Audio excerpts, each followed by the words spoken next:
Satoshi Nakamoto is not a real person.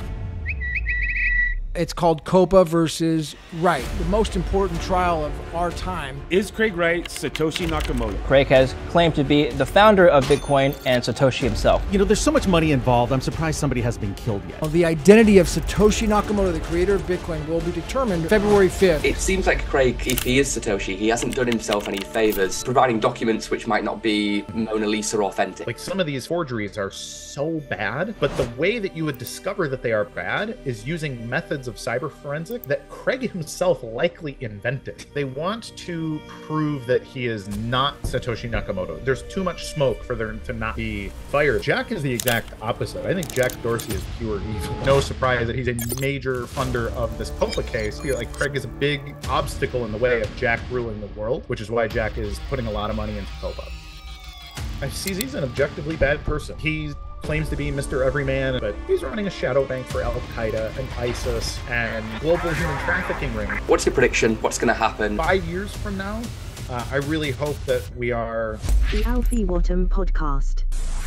Hey, everybody. Welcome back. Today on the podcast, I'm speaking to Curt Wuckert Jr., who is Bitcoin historian, the coolest job title in the world. Curt, thanks for joining me today. Happy to be here, Alfie. Thanks for having me. Cool. So I found out about you because I interviewed Mr. Craig Wright a few months ago, and that exploded on X. You know, thousands of people watched those interviews and shared them.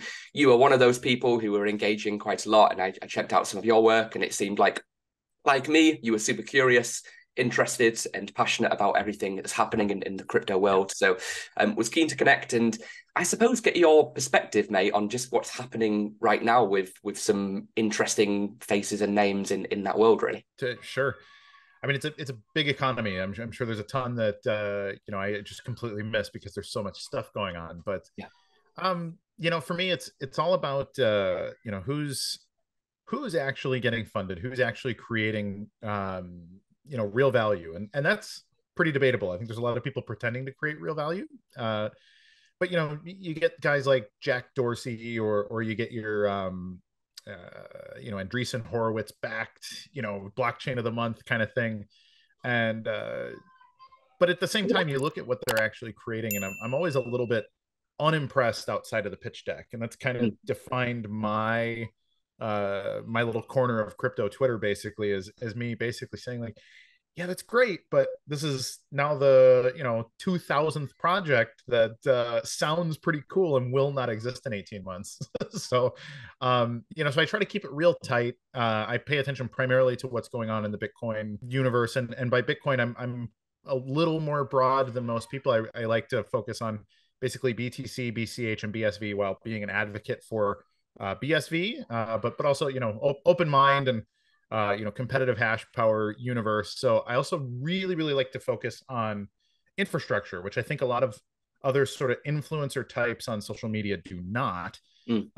So for me, I'm very much paying attention. What are the big mining companies doing, and then what are the mining companies you've never heard of but are also quite big? What are they actually up to? So paying attention to Foundry or this new Ocean Pool that Dorsey and Luke put together, or your Riot blockchain and whoever. I run a mining pool myself called Gorilla Pool, and so there's a lot focusing on, for me, where is money going from an infrastructure standpoint? Because if you don't get infrastructure right, kind of the rest of your ecosystem, your apps, your users, your whatever is, it basically can't be real until the infrastructure is right. So that's where I start.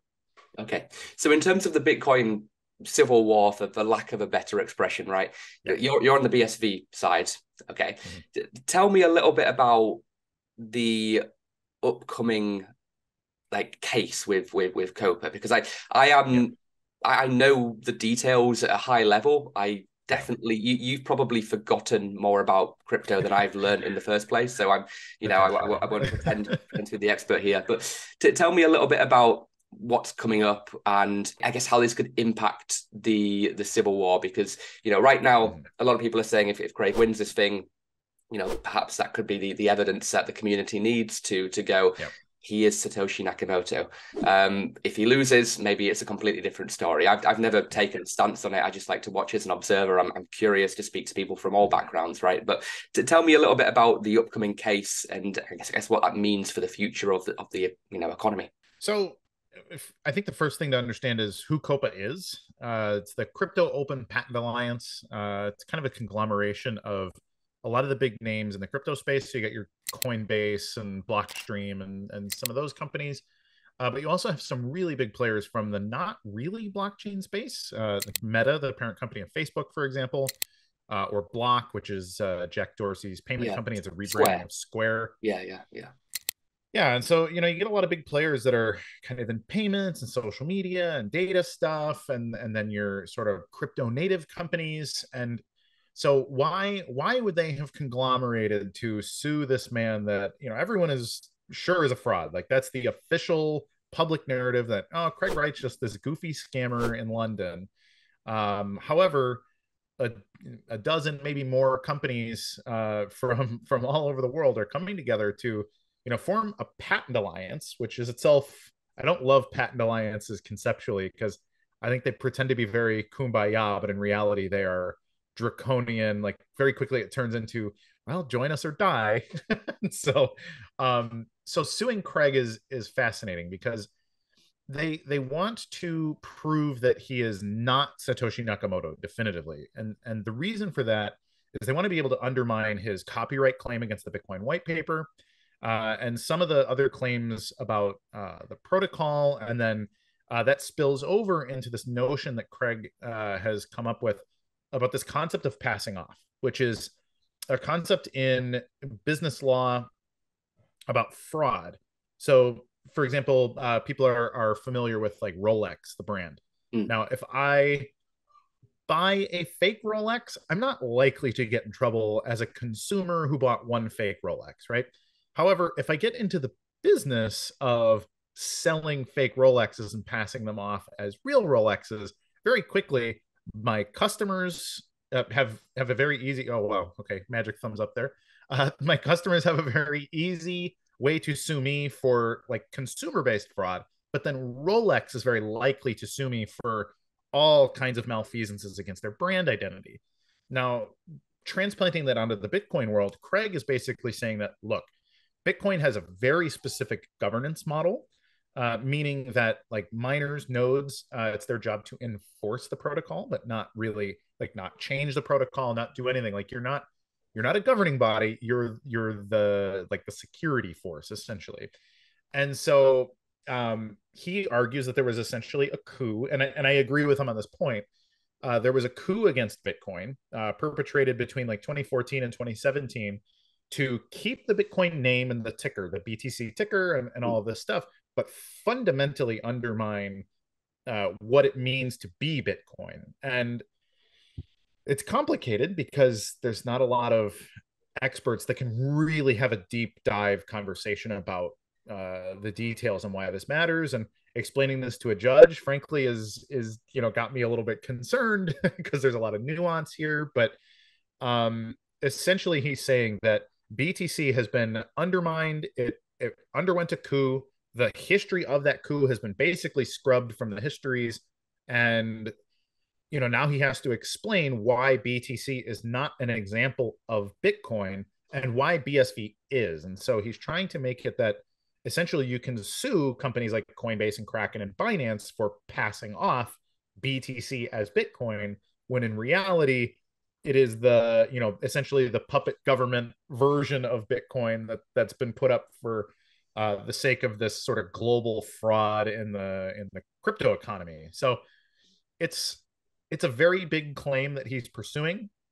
COPA is not talking specifically about that fraud. What COPA is trying to do is say that Craig has no right to argue that because he's not the issuer of the protocol. He is not Satoshi Nakamoto, and and therefore, like, nobody should be listening to his complaints about what Bitcoin has become. Yeah. And then, like you said, on the flip side, in trying to just defend himself, Craig may, in fact, prove that he is actually Satoshi Nakamoto, which is, arguably the most contentious thing to discuss in the blockchain economy today. So how are they going to ask him to sign, or what are they going to ask him to do? I mean, I think they would ask him, frankly, not to sign. It's probably in Craig's best interest to, at least in my opinion, it's in Craig's best interest to show his cards at this point. Like, you're not going to go up against a bigger boss, I think, than Mark Zuckerberg and Jack Dorsey and Michael Saylor. And so, like, we're talking about some of the most wealthy and powerful people in the world. So if Craig's got a hidden ace up his sleeve, I would think that this battle would be the right time to pull it out. That may include things like signing with the Satoshi keys, perhaps sending I don't know, sending the Bitcoin transaction back to Rory Kellen Jones from 5 or 6 years ago. Like some of these things where like they were sort of set up as proofs and never really fulfilled. And then and there's lots of little things like that too. I think producing the credit card receipts for the purchase of the bitcoin.org domain circa 2007 or 8, maybe some unreleased or pre-released copies of the Bitcoin protocol or the Bitcoin white paper, those sorts of things, the kind of evidence that only Satoshi Nakamoto could have. And Craig has a mix of these things, the evidence of which has been a little spurious, to say the least. But ultimately, yeah, I mean, Craig needs to prove sufficiently and also detail. It is up to the judge. It's not a jury trial.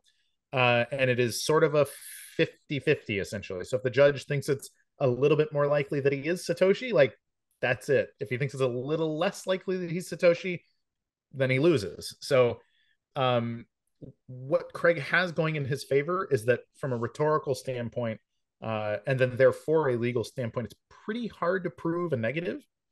Like, you have to prove pretty definitively that he's not Satoshi in order for it to be iffy. Because I think if you just take the narrative case from Craig, I think it's more likely than not that he is. And you have to really, really hate his evidence and really like the other side's evidence to agree, like, no, he's definitely not Satoshi. So that's kind of what's at stake here, and sort of the pieces on the chessboard. Hey, this podcast is brought to you by WeLoveAlpha.com.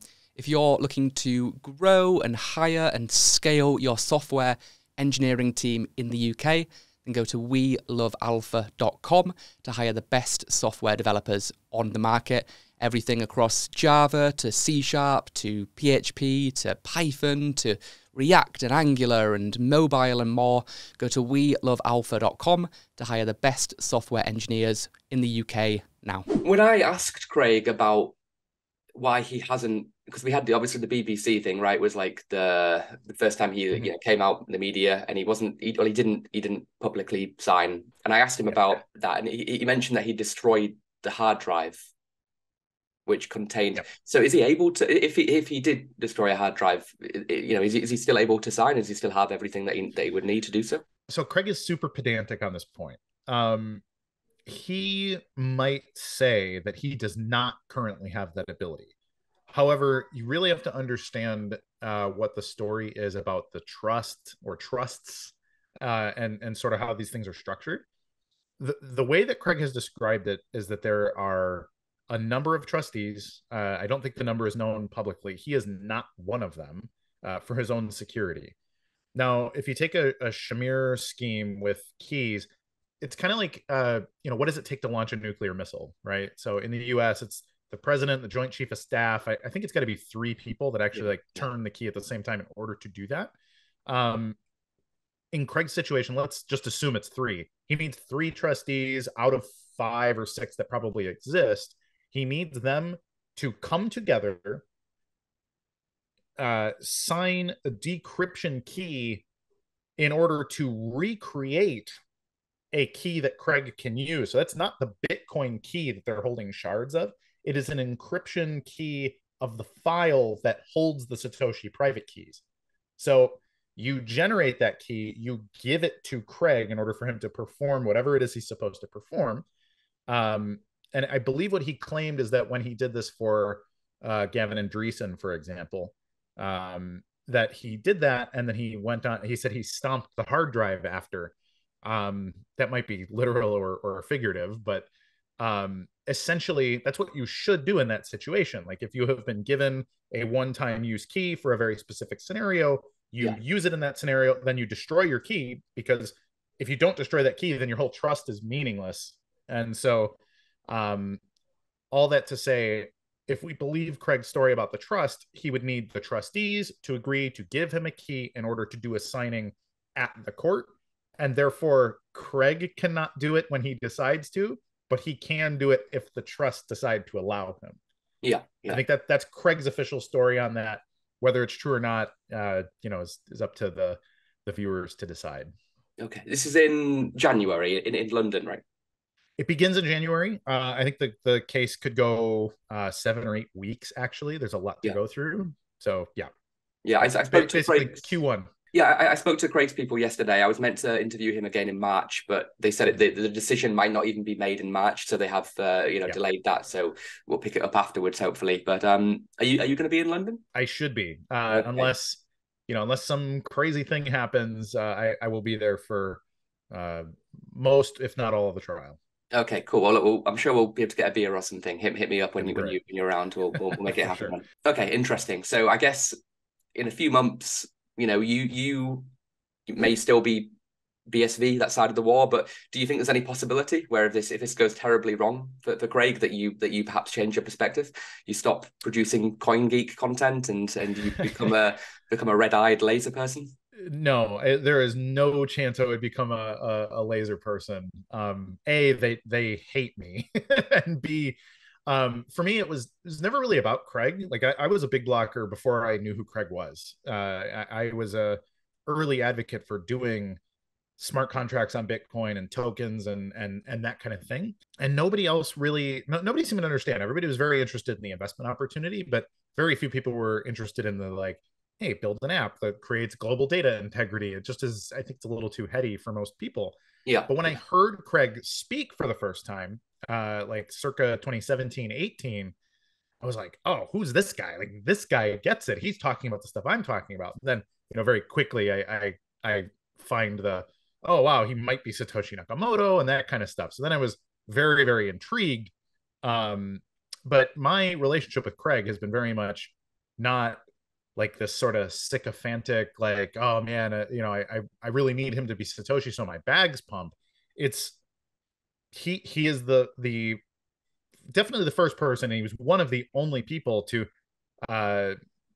basically explain Bitcoin the way I was trying to explain Bitcoin to people. And so it was like, okay, this guy gets it. And unfortunately his ideas have been extremely unpopular, and I think that's disappointing for the sake of the world. Not so much disappointing for, would it be great if BSV was $5,000 a coin? Like I suppose, but ultimately it's about the education of it. I want to live in a world that can be created by the technology that only BSV is working on. And ultimately, I can make my money just like anybody else in this space. If I want to like trade altcoins and make 3,000% because I'm a shrewd trader, like that's all fine. It doesn't change the fact that like BSV is the thing that I really care about from a technological standpoint. So if Craig loses, I don't think that necessarily has a negative impact on BSV. I would actually argue that most of the hatred around Craig is already priced in as far as that's concerned. So even if he were to retire or whatever, just like essentially go away, BSV is a decentralized blockchain. It's got a lot of independent people working on it that have nothing to do with Craig. It takes a different path at that point, but I certainly don't think it goes away. And if I'm not really interested in anything else going on outside of maybe some curiosity, but I think the least likely place where I would find a healthy, happy home would be with the laser people. Sure. Okay, fair enough. You like cats too much. Correct. Okay. I've never done an episode before. I've spoken to hundreds of people on my podcast, with coming up to 140 or something episodes when this is released. I don't think I've ever done an episode before and got so much hate when I interviewed Craig. And I'm not coming at it from any side of the coin. I'm just curious. I want to speak to all kinds of people and understand their perspectives and stories, right? So many people sent me, and it's the internet. It's hard to know what's real and what's not real, right? But it seems like Craig, if he is Satoshi, he hasn't done himself any favors in, let's say, I don't want to get myself in trouble here, but providing documents which might not be Mona Lisa authentic, let's say, right? Sure.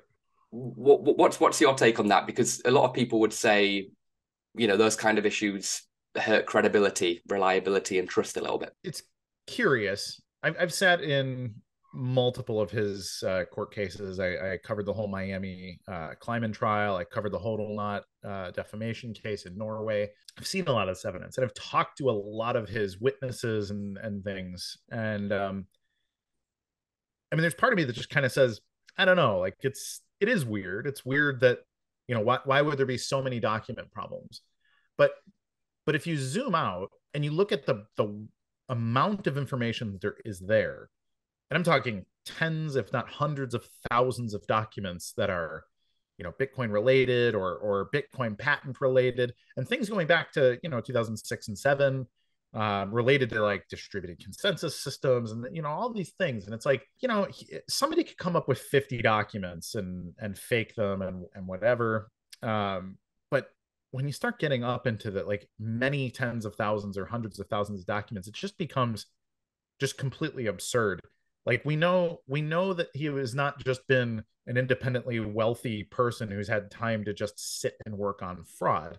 In fact, what his primary career was in the era of directly coming up to Bitcoin is he was a cyber forensics expert, ran like a penetration testing company, like all cybersecurity and cyber forensics stuff. So this is the other thing that just like I cannot make balance in my head, is the fact that like some of these forgeries are so bad, but the way that you would discover that they are bad is using methods of cyber forensics that Craig himself likely invented. So like Craig has written textbooks that you would use if you wanted to be certified to work at a place like KPMG to be a cyber forensics expert. And so to say like, okay, how could Craig be, on the one hand, this incredibly credentialed forensics expert, like knowing all the ins and outs of how to make a really good fraudulent document, but then have submitted all of these documents that are just, they're amateurish. Like they're the kinds of things that somebody who doesn't know how this stuff works. And so there is some big part of the story that is missing. And I don't know what that is. I can only guess. But I also sort of feel like the way he is about it and the way that you should assume that perhaps Satoshi Nakamoto would be, like Satoshi Nakamoto is not a real person, right? Yeah. Like Craig isn't Satoshi Nakamoto. He's pretending to be Satoshi Nakamoto. And whether he's been pretending to be Satoshi since 2013 or if he's been pretending to be Satoshi since 2008 is really the question that's at hand. But either way, Satoshi Nakamoto is not an inherently trustworthy narrator of his own story. And so we should expect there to be a little bit of like cloak and dagger confusion around the identity and stuff. Now, this could be a 5-hour long podcast talking about like the work that Craig was doing. He's working with intelligence agencies and police, and he's tracking down human traffickers and some of the worst people on earth during that same era. And so there's a part of me that feels like there's probably pieces of this puzzle that might make it all make sense, but that he also probably can't share for all kinds of reasons. And there's also been, part of me that feels like maybe it's just something completely personal.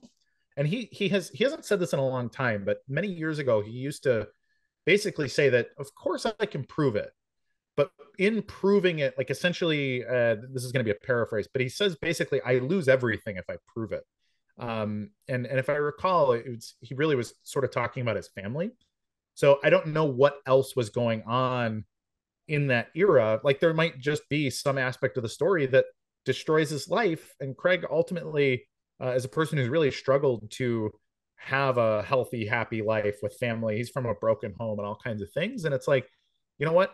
I know he loves his wife and his kids. And like, if proving Satoshi breaks some aspect of his family, like that might just be a very easy thing for him to say, you know what? I don't care if the whole world thinks I'm a fraud if my wife loves me at night. And so there could be things like that too. And so The way I've kind of summarized this in the past is basically, if Craig is pretending to be Satoshi, he's been pretending to be Satoshi since 2006 or 7. It's really the only thing that makes sense with just the absurd amount of stuff that's out there, even though the provenance of it is very weird, very questionable. A lot of it is obviously tampered with, but there's too much there. There's too much smoke for there to not be fire there. And at least that's the way I see it. Hey, really quick video just to give you a free subscription to COPA magazine. COPA is the #1 publication for all the latest tech news, expert insights, and exclusive industry interviews. With COPA, you get the inside scoop on what's happening with Elon Musk, with Bill Gates, with Jeff Bezos, with Mark Zuckerberg, and so much more. So if you work in the technology industry, then I'd highly recommend that you give COPA a read today. Just scan the QR code on the screen for free access now, or go to welovealpha.com/magazine to get your free subscription today. Okay. Let's talk about some other people in the space. CZ had a interesting development. I mean, this is one thing that Craig was right about. You know, he said that, he came on my podcast several months ago and said he's basically money laundering. I mean, that was a quote. Mm-hmm. Flash forward to a few weeks back, CZ steps down as CEO of Binance for pleading guilty to money laundering violations. Like, what's your take on the whole CZ situation? CZ's an objectively bad person. You know, he claims to be Mr. Everyman and, hey, I'm here to help whatever mom and pop get out of the rat race because crypto or whatever. But ultimately, I mean, he was running, it's not just money laundering. Like, you get the people who are, oh, you know, KYC AML, that's all kind of nonsense anyways, which I actually would kind of tend to agree with. I don't love KYC AML stuff anyways, but that's not really what he was doing. He wasn't protecting people that are trying to like lightly evade taxes in order to make a little extra money. He's running a shadow bank for Al Qaeda and ISIS and, you know, global human trafficking rings who otherwise would not have had a way to finance their operations. So there is literal the murder that was financed through Binance at the directive of CZ, and he's admitted as much. In his admissions, he basically agreed, like, yes, I violated the Bank Secrecy Act specifically for this clientele. So me saying ISIS and Al Qaeda is not me using some disambiguation. That is specifically named in the guilty plea. And so, you know, at this point, I wonder how free I would be if you know, I was somehow funding ISIS and Al Qaeda as an American. You know, he's trying to say, oh, let me go back to Dubai or, you know, whatever. I've always been a good citizen. And it's like, I'll tell you what, if I got busted for funding ISIS and Al Qaeda, I probably wouldn't have a platform to talk about it right now. So he is a bad person. I think it was pretty obvious he was a bad person for a long time. And frankly, I'm shocked that they caught up with him. And I'm really curious to see what's the next shoe to drop, because he's obviously got all kinds of other secrets that we have not heard yet. And I think that's going to get pretty juicy over time. What do you think? Because like the big people in the crypto marketplace platform, I guess, whatever you call it, were SBF, you know, CZ, and like Brian Armstrong, you know, like maybe last man standing. I mean, obviously there are others, but what's your take on Brian Armstrong? You know, Brian just doesn't strike me as very bright. I think he liked Bitcoin early for his own reasons. I think he's probably a very nice guy, but he's just kind of a waffler. Like, he was all, Coinbase is a Bitcoin only company. And then, okay, Coinbase is a Bitcoin and Ethereum only company. And then it was, then we hired Charlie Lee and here's Litecoin in the offering. And then it's like, okay, now we're just this giant shitcoin tumbler.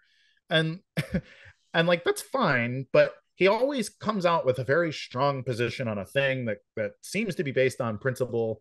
And then he undermines his own principle months later and doesn't really seem to understand how hypocritical his behavior is about a lot of things. And so I've really come to the conclusion over time that he just is, I think he's a guy that got very lucky to have a good brand that got funded early, and he's done very well for himself. And I think it was largely by accident. And now at this point, the company has a ton of very talented executives and operate like people that know how to make that business successful. And he's a little bit like, I can't believe I'm the CEO of this thing. Is What about mostly like my opinion on Brian. what about the regulation? Because it seems like being in the US, having all the checks and balances, it seems a lot more regulated than like an FTX, which was in the Bahamas or something, right? Yeah. Do you think they're in the clear from a fraud perspective? I mean, Not really. I think it's such a cowboy industry that even though, I know they have their bank license and some of these other things, and they've applied for tons of the regulatory stuff, they're trying to get in front of it. And I think that that's the right thing to do from a business operation standpoint. But I still, just thinking back about like with Charlie Lee and Litecoin, for example, like is a clear violation of like insider trading and nepotism and all these other things. But it happened so early that just like everyone at the time was like, well, yeah, it's crypto's a giant scam, and like good for him, man. Charlie made a big exit. Like the culture was just very into it, basically. At the time, we even had a similar thing with the Bitcoin Cash listing. There's an old relationship between Brian and Roger Ver. And then so Bitcoin Cash had like this massive pump on Coinbase the day that it was listed, and I maybe even flipped BTC for a moment, and then they like froze all trading and wouldn't let people sell. And then when they turned trading back on, it had just reflipped. And so it's just like stuff like that, which is clearly violation of all kinds of trading laws and stuff.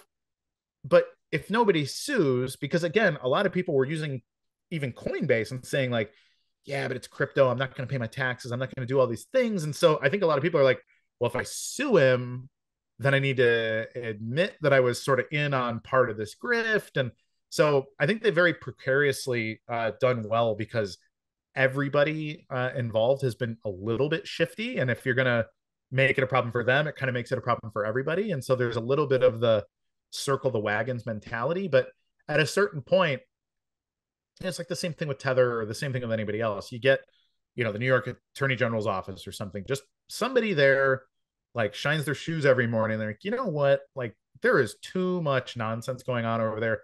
I'm going to make my career on bringing down Coinbase. And if you get an AG that has that attitude, I think Coinbase has a ridiculous amount of skeletons in its closet too. And if you go looking for them, I think very quickly it's plea deals and okay, like I'll plead guilty to these 4 or 5 things if I can get away from jail time. Like it's somebody just has to look. And I think it's coming. I really think it's coming for basically everybody eventually. Okay. What about Vitalik Buterin? I believe you used to mine Ethereum, if I'm not mistaken. I did. So I was in GPU mining. Ethereum was very interesting to me. Right around basically when the Bitcoin Civil War got kicked off, and it looked like, okay, like the core devs are just going to kill tokens and stuff on Bitcoin. Where can I go? And Ethereum was like, oh, it's this. So got right into it. I started going to Ethereum meetups and stuff in Chicago. At the time, I thought Vitalik was cool. I thought it was like, oh, okay, cool. This guy's just gonna pick up the pieces, and we got this other cool thing. But over time, as I've become more basically sophisticated in my understanding of these systems, come to realize, Ethereum is actually really poorly engineered, and Vitalik is just like a lot of people, pretending to be, okay, I've sort of stepped back, it's decentralized now, and blah blah blah. But in reality, he's got his fingers in a lot of things. Same with like a lot of these ICOs and a lot of the DeFi stuff. I think even a lot of the malfeasances and stuff. I think Vitalik has his fingers in those things. I think he's profited knowingly from a lot of the fraud, and but plays it off. I think he feels like he's untouchable, and maybe he is, but yeah, I don't think he's a good character either. I don't know that he's a villain. I don't think he's like a gangster type necessarily. But I think he's another guy that was, pretty smart and got very lucky, had very good timing. And now, he's doing what he's doing. But I think his opinions about things are generally wrong. I disagree with his opinions on the economics of blockchains and why they work and why they scale. And, Ethereum's made a lot of bad decisions even since its implementation. I think the DAO hack and the creation of Ethereum Classic by their rollback, the whole move to proof of stake, I think was just terrible. And it's basically solved nothing, frankly. I also think it arguably turned Ethereum into a very obvious security token that is, will probably bite him in the butt at some point in the future. So, yeah, I'm not a fan of Vitalik. I don't know if he's evil. He might just be foolish, but looks smart and is smart enough to convince people that he is. Okay. The other early Ethereum people, so like what Charles Hoskinson, I tweeted out a clip of Craig criticizing him when he was on my pod. He replied, that went semi-viral and was picked up by some news platforms and everything. I think he said that he just didn't care or something about what Craig said. What's your take on Charles? Charles, I think, is much more Machiavellian. I think he pretends to be a much more everyman, and I think he's a lot more insidious, actually. Cardano, the way that the Cardano sort of ecosystem works, he's got his nonprofit IOHK and all these other things, but if you look at the way that Cardano is marketed, they're out there in the third world, literally going to like illiterate rural farmers and explaining how the world is going to work on Cardano, and therefore they need to buy these coins and tokens and whatever. And I think that's, just plainly immoral. It's like, it's like selling vacuums that don't work out in the country. Like these kind of people have existed for a very long time. And they're bad people. And, this stuff goes all the way to the top. He also has a very big ego. He's one of those guys who pretends to be very humble, but you can tell he gets very, very irritated when he's criticized. And also from a technical standpoint, I think the one innovation in Cardano that they find interesting is they've sort of simulated Ethereum like state and stateful contracts, but they use the UTXO model for its scalability, which at a very high level is smart, but the way it's been implemented in Cardano is very amateurish.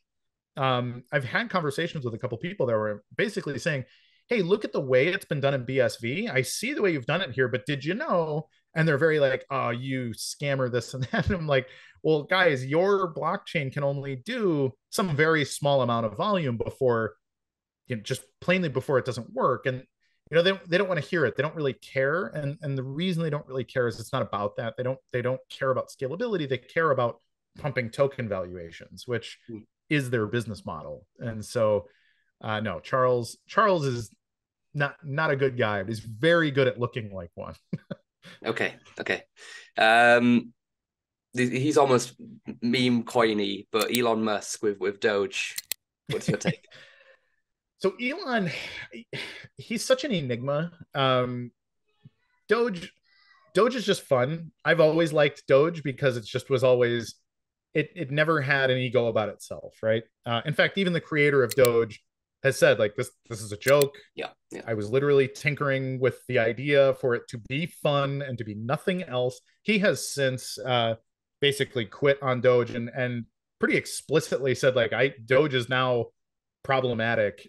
So Elon's similar. Elon's one of those guys who is very hey, I'm kind of this everyman, even though he's like the richest person in the world. And then he's very, oh, shoot from the hip, isn't this kind of cute? But he knows he moves markets with a tweet or with a statement. And he was very happy to watch Doge pump and watch Bitcoin pump a couple of years ago with his Tesla announcements and some of these things.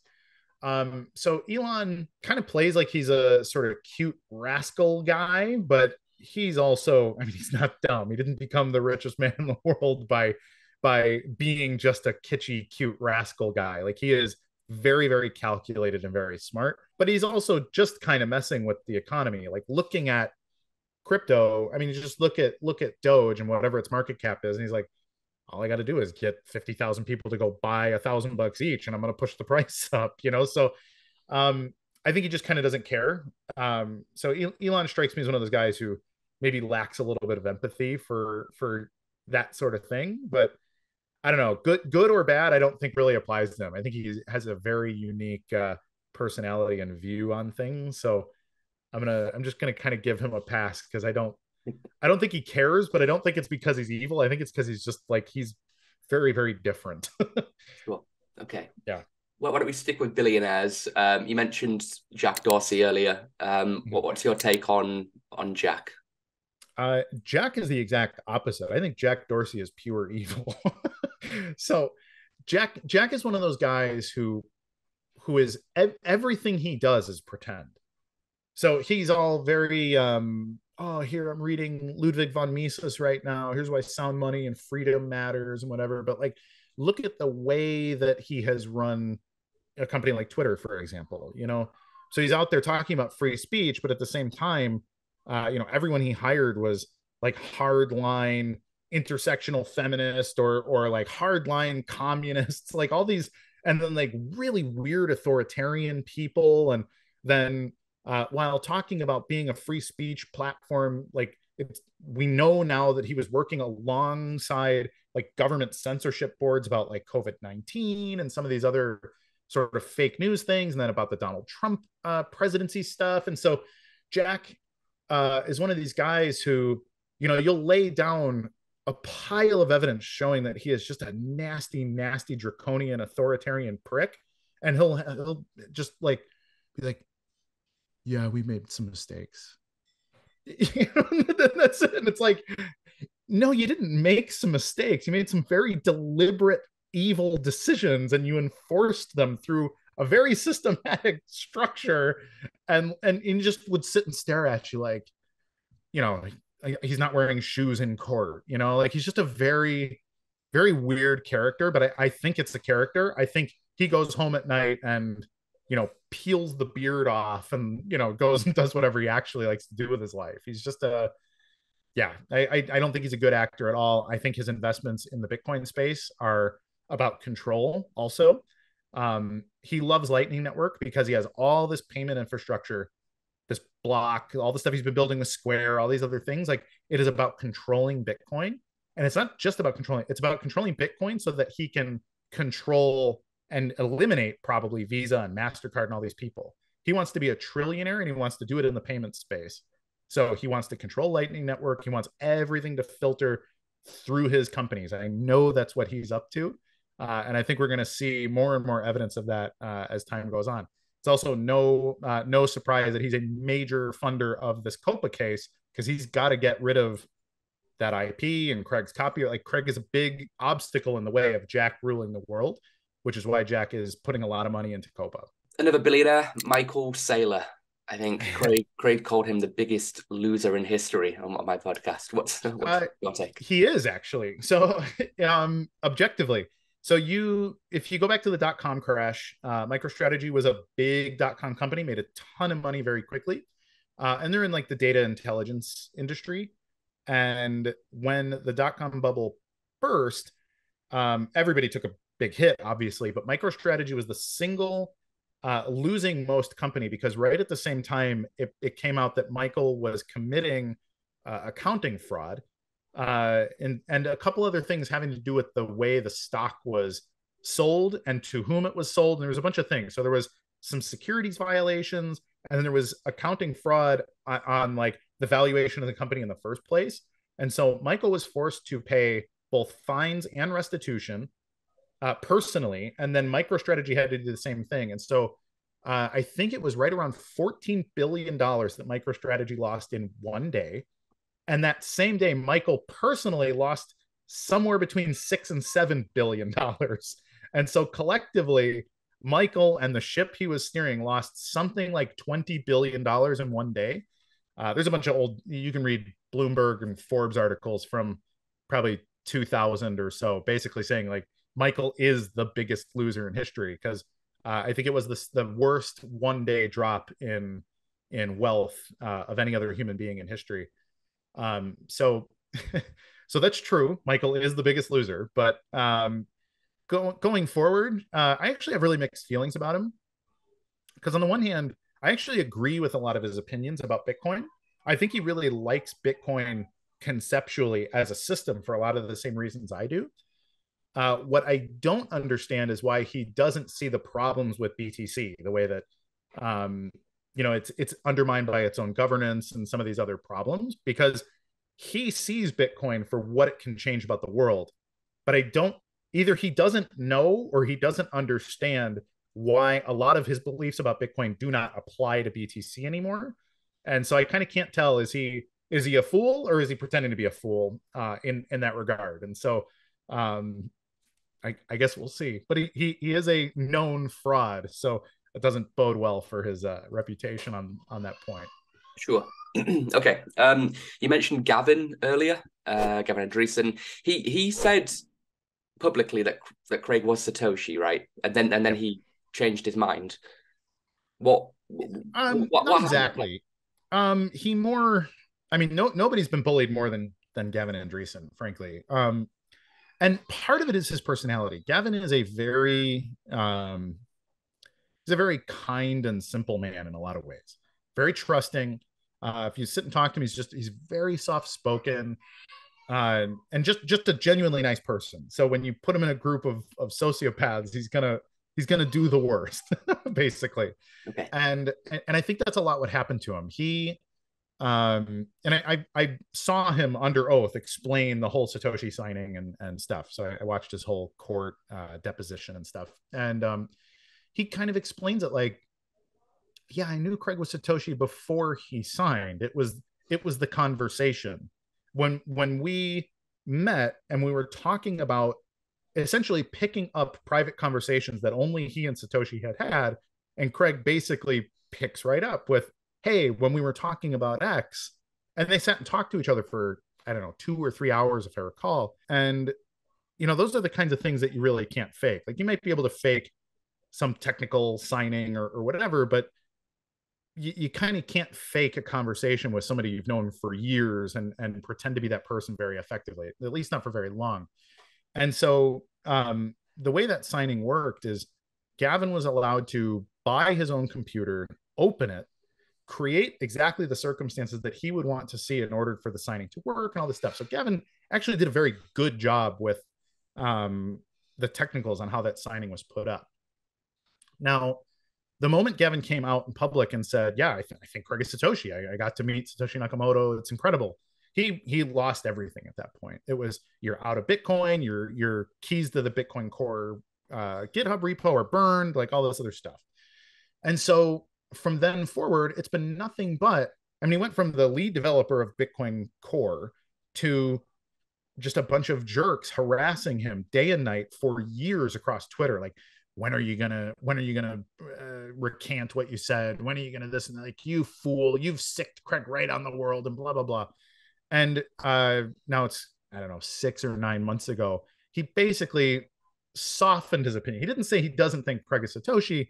He basically said, like, look, it's been a lot of years now, and with everybody telling me that here's all the reasons why I could have been fooled or whatever else, like, I'm not exactly sure what I saw. I still think Craig is more likely than not to be Satoshi, but ultimately, I don't want to be part of this conversation anymore. Like, I got brought into this when it really wasn't controversial. And so the fact that, I've got all this pressure to like apologize or withdraw my opinion on it, I'm not going to do that. I'm not going to rewrite history, but ultimately, like, I just don't want to talk about it anymore. I'm not out here to defend what I saw anymore. I'm not going there because I just frankly don't know at this point. So it was more, I don't know. Yeah, it was more just like, please stop calling me, rather than saying that Craig isn't Satoshi. But it was the product of an unbelievable amount of bullying. And so coming from a guy like Gavin, who doesn't deal with bullying well, yeah, I just frankly feel bad for the guy. Because again, like, Gavin is the guy who deserved this the least, frankly. Okay. If we go to more of the BSV crowd then, or I guess in the first person's case, ex-BSV crowd. So Kristen Ager Hansen, I DM'd him on X a few months ago. But yeah, what happened? So he was CEO of Enchain, right? And now it's Stefan. But he stepped down and said, Craig's not Satoshi, I've seen fraud, etc., etc. What's your take on what happened? Because that I mean, to me, seems like quite a big event. Like, the CEO of Craig's company, I don't know, Craig's he was chief science. There's been a lot of reorganization over the last. He's now like an advisor or a consultant or something. But surely, the critics would point at that and go, hey, look, there's another red flag. Sure. it's interesting. Kristen, if you go into his history, I would encourage everybody look at the history of Christian Ager Hansen. Like, he's not allowed in Sweden anymore, as far as I understand it. Like maybe raided the Swedish pension fund, like the national one. All kinds of history of like corporate raider kind of behavior. He'll even tell you as much. Like, oh yeah, I show up at places and I gut them. He's admitted he hires ex-CIA and ex-Mossad agents to undermine people and these kind of things. So like Kristen, not just a nice guy who accidentally discovered there was a little bit of malfeasances going on and became a whistleblower the way that he's sort of shown. He's trying to make the case that, oh my goodness, I stumbled upon this and I'm such a good person that I let the world know. The reality is he's when he's typical Kristen Ager Hansen is him talking about drinking blood out of skulls because he's a Viking and that's how he does business. And so we should take him at his word when he's being pompous about it. So as for what he saw and what he leaked and stuff, I don't really know. Like Enchain is a weird black box of a place. They have like 300 employees and I know who maybe 6 of them are. I don't know how they keep them all hidden or what they're all doing or any of that. So Enchain is a very weird organization by my estimation. But ultimately, the stuff that leaked, it was hard to tell what was what. So there was the email from Calvin being real firm with Craig, like, look, I want you to sign. Here's how you win this thing. I'm tired of playing games. Like, game time is over. Like, let's go win this thing. Like, please stop messing with my stuff, essentially. So it shows a little bit of strain in that relationship. I think also shows there's not some kind of master plan, like evil cabal plan between Calvin and Craig. Like, it literally was Calvin being very frank about like, look, man, I've trusted you and I've been your best friend. So like, let's get this done. Same thing with Stefan, like kind of showed some of Stefan's frustration with Craig and Calvin in the family office. And so like, I think it showed actually that they're real people that have real relationships and they're not in on some triad grift of, hey, let's just come up with this giant scam and here's how we're going to win and all this stuff. Like, shows that they've got a lot of discord between each other too, which actually I find a little bit comforting, that they're just people that believe in an idea and they're making the relationships work because they believe in the idea, but ultimately the relationships are strained because that's people fighting in a business war together. But as for the stuff that leaked about Craig, I don't really know what to make of it because I can't validate what it was that he showed. Now, some of the stuff from Kristen was like the LaTeX file format of the Bitcoin white paper, and he's saying, well, why would Satoshi have to Google what was the white paper's format in this system, and some of these other things. And so I think a lot of it is even more hearsay, which is the thing we need the least in regards to Craig. And then secondarily, there's like this problem with, why was it ever Kristen? Like, how did Kristen noodle his way into this whole thing? Like, I personally found that all very weird. Like, when he showed up, it was very weird.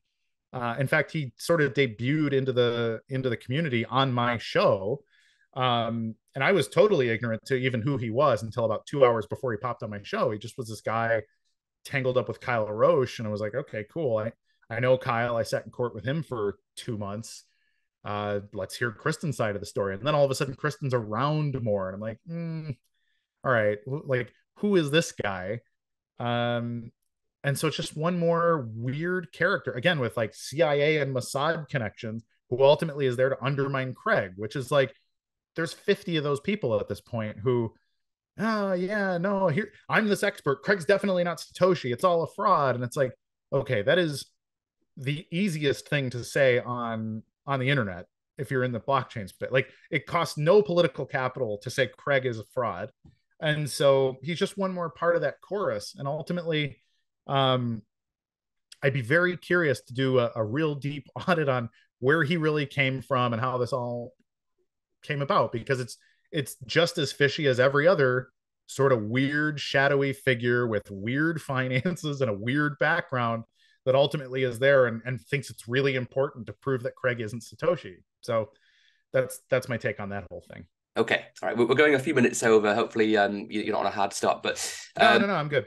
Okay, look, I guess let's wrap it up then with, I guess, almost predictions, really. So we've talked about a lot of names, the most influential people in your world. I'm more of an observer, to be completely honest, but I find it interesting. On one hand, we seem to have a bunch of misfits, right? Craig and Calvin and was Christian, a bunch of people with very let's just be honest, like crazy, arguably sketchy, but also very interesting backgrounds. Like for me as just a podcaster, it's something that I'm like fascinated and interested by just because of the story. It's so fascinating. And then on the other hand, you have billionaires, you have world leaders, you have the most richest people in the world kind of calling out these rebels as frauds, as liars, as cheats. And then you have a case coming up in a couple of weeks, which could, it almost seems like, I mean, just from an outside perspective, Kurt, it almost seems like this could be a really, really, really big, deciding factor in terms of if Craig gets recognized as I mean, even if he did sign, then I still believe there's people on the other side that would say no, look, he fakes the signing or whatever, right? It's people believe what they believe. It's like Republicans, Democrats, it's hard to get people to switch sides a lot of the time, right? Yep. Which kind of what this is, but as an observer looking at this, it almost seems like if he is Satoshi, Craig could go into that room, finally prove it, the whole world would go, oh my God, and you said he's got his reasons perhaps not for doing that. Okay. I don't know. Right. And then on the other side, it seems like if he doesn't win this thing, I feel, I know there's other cases, there's other things happening, but maybe that's that the community is kind of lost at that point, perhaps. I don't know.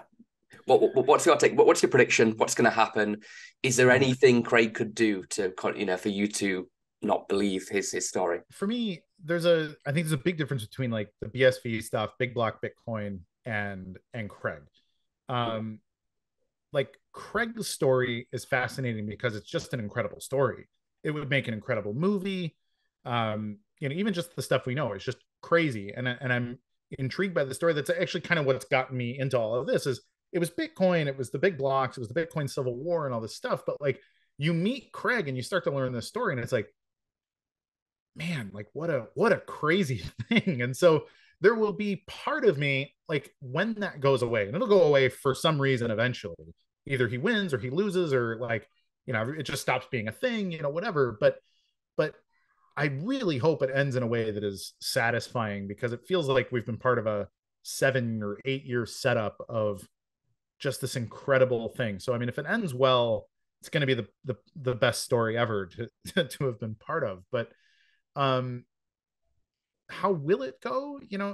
I don't know. Ultimately, whether he wins or loses, that'll be cathartic. But then 6 months after that, we're back to work. Like we need to make the stuff work in BSV. We've got to do our business development and our research and development and build out our infrastructure just like everybody else. And so, the sexy part of the story, that'll be great. It'll be wonderful if we win. It'll be a big bummer if we lose. But at the end of the day, like we still have a lot of work to do either way.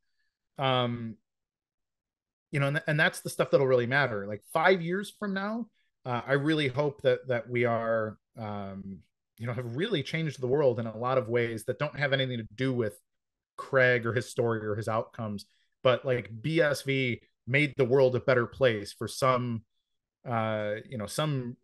objective reason that isn't debatable and whatever. So as far as predictions go, man, I don't know. Like it's too much. It's too big.